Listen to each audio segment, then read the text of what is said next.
Assalamualaikum warahmatullahi wabarakatuh. Pada kesempatan ini saya akan menjelaskan proposal penelitian saya dengan judul Wasiat Wajibah Istri Non-Muslim ditinjau menurut Maqasid Syariah. Analisis putusan Mahkamah Agung nomor 16/AG/2010. Tidak ada definisi secara formal mengenai pengertian dari wasiat wajibah dalam hukum Islam di Indonesia.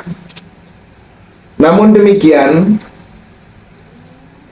Bismar Siregar mengungkapkan bahwa wasiat wajibah adalah suatu wasiat yang diperuntukkan kepada ahli waris atau kerabat yang tidak memperoleh bagian harta warisan dari orang yang telah meninggal karena adanya suatu halangan syara atau suatu halangan syariat. Dasar wasiat wajibah diatur dalam surah Al-Baqarah ayat 180 ya, yang berbunyi Bismillahirrahmanirrahim. Kutiba alaikum iza hadara ahadukumul mautu in taraka khairanil wasiyatu lil walidaini wal aqrabina bil ma'ruf haqqan 'alal muttaqin. Diwajibkan atas kamu apabila seseorang di antara kamu kedatangan tanda-tanda maut, jika ia meninggalkan harta yang banyak, berwasiat untuk ibu bapak dan karib kerabatnya secara ma'ruf. Ini adalah kewajiban atas orang-orang yang bertakwa. Itu di antara dasar dari wasiat wajibah yang telah diuraikan di dalam Al-Quran surah Al-Baqarah ayat 180. Dalam kompilasi hukum Islam ya, dalam kompilasi hukum Islam atau kita sering menyebut dengan KHI, juga menetapkan bahwa antara anak angkat dan orang tua angkat ya, terbina hubungan saling berwasiat. Antara anak angkat dengan orang tua angkat terjalin hubungan saling berwasiat. Dalam pasal 209 ayat 1 dan ayat 2 berbunyi, harta peninggalan anak angkat dibagi berdasarkan pasal 176 sampai dengan 193 ya. Sedangkan terhadap orang tua angkat yang tidak menerima wasiat wajibah, orang tua angkat yang tidak menerima wasiat wajibah diberi wasiat wajibah sebanyak-banyaknya sepertiga dari harta warisan anak angkatnya. Kemudian terhadap anak angkat yang tidak menerima wasiat wajibah dari orang tua angkatnya, ya, yang tadi orang tua angkatnya, yang sekarang anak angkatnya, terhadap anak angkat yang tidak menerima wasiat wajibah diberi wasiat wajibah sebanyak-banyaknya sepertiga dari harta warisan orang tua angkatnya. Itu dasar wasiat wajibah untuk orang tua angkat dan juga untuk anak angkat. Dalam KHI yang sudah dijelaskan di atas dapat diambil kesimpulan: 1. Pengaturan wasiat wajibah dalam kompilasi hukum Islam sangat terbatas berkenaan dengan anak angkat saja. Pengaturan wasiat wajibah dalam KHI hanya diperuntukkan bagi anak angkat yang tidak menerima wasiat dengan bagian maksimal harta warisan dari orang tua angkatnya, atau sebaliknya, Orang tua angkat yang tidak menerima wasiat wajibah diberi wasiat wajibah maksimal sepertiga dari harta warisan anak angkatnya. Menarik untuk diteliti di sini ya adalah pertimbangan Hakim Agung dalam putusan Mahkamah Agung ya. Dalam putusan nomor 16 tahun 2010 yang dalam pertimbangannya menyebutkan bahwa perkawinan pewaris dengan pemohon kasasi ya, maksudnya mantan istrinya ya. Mantan istri di sini adalah mantan istri non muslim ya, yang sudah cukup lama ya, kurang lebih 18 tahun ya. Pemohon kasasi ya, pemohon kasasi dalam hal ini adalah istrinya yang non muslim, layak dan andil untuk memperoleh hak-haknya selaku istri untuk mendapatkan bagian dari harta peninggalan berupa wasiat wajibah serta bagian harta bersama sebagaimana jurisprudensi Mahkamah Agung, dan hal ini sesuai dengan rasa keadilan. Dari putusan Mahkamah Agung ini dapat diambil kesimpulan bahwa mantan istri yang non muslim selain mendapat harta bagian dari harta bersama, dia juga berhak untuk mendapat wasiat wajibah dari suaminya meskipun istrinya adalah seorang non-muslim. Ini menarik untuk kita teliti. Maka dari putusan tersebut terlihat bahwa konsep wasiat wajibah yang terdapat dalam surat Al-Baqarah ayat 180 itu, yang awalnya hanya fokus kepada kedua orang tua dan kerabat ya. Surat Al-Baqarah ayat 180 itu hanya memfokuskan kepada orang tua dan kerabat saja.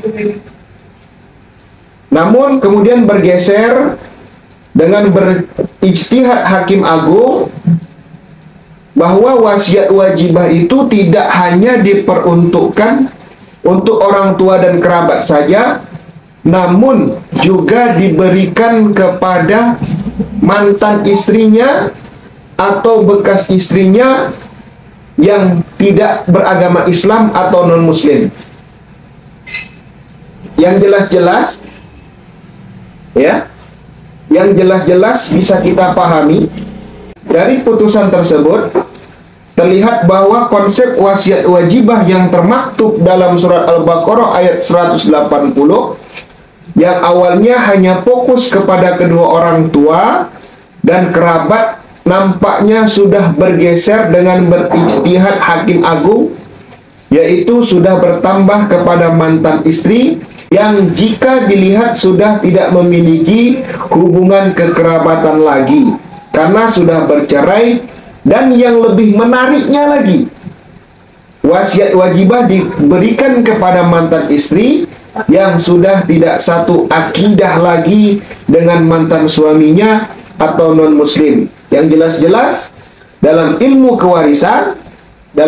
kewarisan Islam, beda agama bisa menjadi penghalang untuk mendapatkan warisan. Dalam hal ini juga berdampak kepada wasiat. Dari permasalahan yang telah diuraikan di atas, maka penulis merumuskan dua rumusan masalah. Yang pertama, apa pertimbangan hukum Hakim Agung dalam putusan Mahkamah Agung nomor 16 tahun 2010 yang memutuskan bahwa istri non-muslim tetap mendapatkan wasiat wajibah. Yang kedua, bagaimana pertimbangan hukum Hakim Agung dalam putusan Mahkamah Agung nomor 16 tahun 2010 yang memutuskan bahwa istri non-muslim tetap mendapatkan wasiat wajibah ditinjau menurut maqasid syariah. Adapun metode penelitian yang penulis gunakan, yang pertama, jenis penelitian. Penelitian ini adalah penelitian kepustakaan atau kita menyebutnya dengan library riset. Kemudian objek penelitian dalam penelitian ini adalah wasiat wajibah istri non-muslim ditinjau menurut maqasid syariah, analisis putusan Mahkamah Agung nomor 16 tahun 2010. Sumber data yang pertama, karena ini penelitian kepustakaan, maka yang digunakan adalah bahan hukum primer. Bahan hukum primer dalam penelitian ini adalah putusan Mahkamah Agung nomor 16 tahun 2010. Untuk bahan hukum sekunder yang mendukung bahan hukum primer yaitu kitab-kitab, kemudian buku-buku, jurnal-jurnal atau hasil penelitian, makalah, dan lainnya. Sementara untuk bahan hukum tersiernya adalah kamus ataupun ensiklopedi. Sementara itu teknik analisis data dalam penelitian ini yang pertama menggunakan metode deskripsi, yaitu sebuah sistem penulisan dengan cara mendeskripsikan realitas fenomena sebagaimana adanya yang dipilih dari perspektif subjek. Teknik analisis yang kedua yang digunakan adalah metode content analysis. Adalah metode yang digunakan untuk mengidentifikasi, kemudian mempelajari, dan kemudian melakukan analisis terhadap apa yang diselidiki.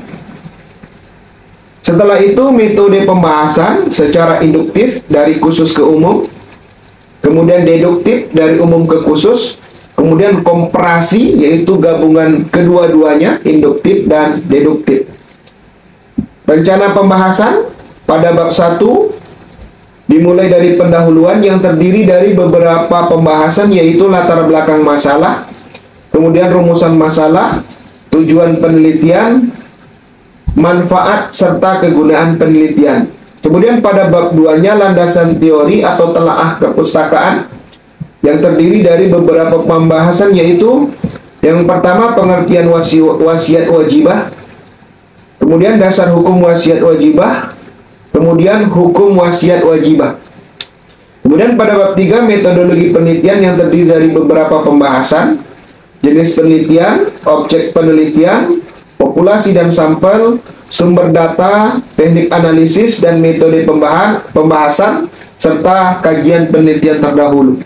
Kemudian pada bab 4-nya membahas tentang hasil penelitian yang terdiri dari apa pertimbangan hukum Hakim Agung dalam memutuskan perkara nomor 16 tahun 2010 yang memutuskan bahwa istri non-muslim tetap mendapatkan wasiat wajibah dan bagaimana tinjauan maqasid syariah terhadap putusan Hakim Agung, Hakim Mahkamah Agung dalam perkara nomor 16 tahun 2010. Kemudian pada bab 5-nya penutup yang terdiri dari kesimpulan dan saran. Demikianlah penjelasan penelitian tentang analisis putusan Mahkamah Agung tentang wasiat wajibah istri non-muslim ditinjau menurut maqasid syariah. Mudah-mudahan bermanfaat. Terima kasih. Assalamualaikum warahmatullahi wabarakatuh.